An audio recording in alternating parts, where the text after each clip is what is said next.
obviously, with football in particular, we hear a lot about the North and the South and the Yeah. divide and us, you against us and what have you. But I know that many people look at Liverpool with great admiration for what they do as a club and as a community.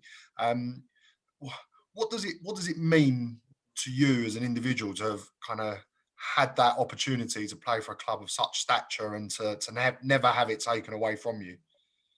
There's nothing like playing for your hometown team. It's very difficult again to describe, but I'll try and do my best to do that.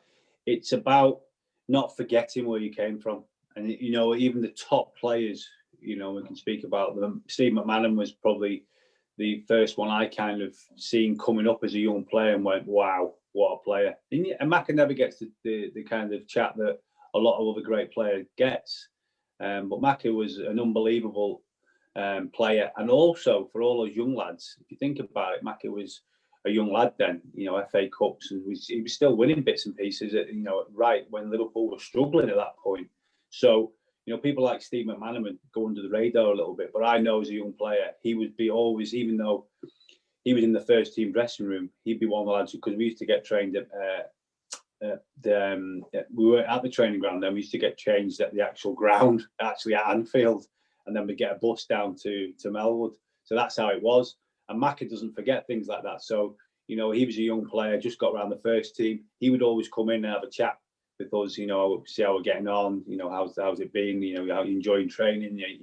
What games you've been involved in at that the younger level, because he'd been through that process. And I think being a local lad as well, he was the easiest one for us to kind of talk to.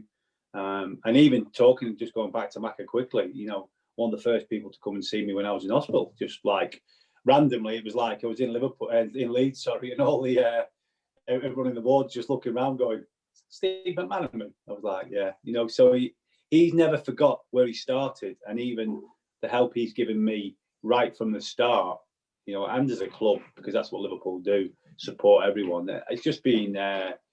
It's been amazing, to be honest, and to watch that process, even a bit like his career, and then for me to have a career myself and other players as well from that era. We're all still quite close. We do have meetings and we get up, we get the odd night out together. They're a bit different to what they used to be, mine, but it's still there in Liverpool. I don't know how many clubs still. There's probably a lot of clubs that still do it, but Liverpool have a get together every Christmas where everyone's invited. If no one's working, because everyone's working in the media nowadays, so it's like. It's hard to get everyone in, but we have some good turnouts for that group of players, and I think it's important. It's not, for me, it's all about the Liverpool lads getting together and talking about Liverpool times and the nights out and everything. It's like a bit of everything when we have these days out, and I think it's so important that we've always kept that. And I remember that right from the start. From the initiation as a young player. When you have to do a song in front of all the first team players when you're 16, 17 years old, that's pretty brutal. But again, it's part of you. Everyone's got to do it. No one gets away with it. Doesn't matter how good a player you are. I'm sure they all have to do it at some point. What did you sing?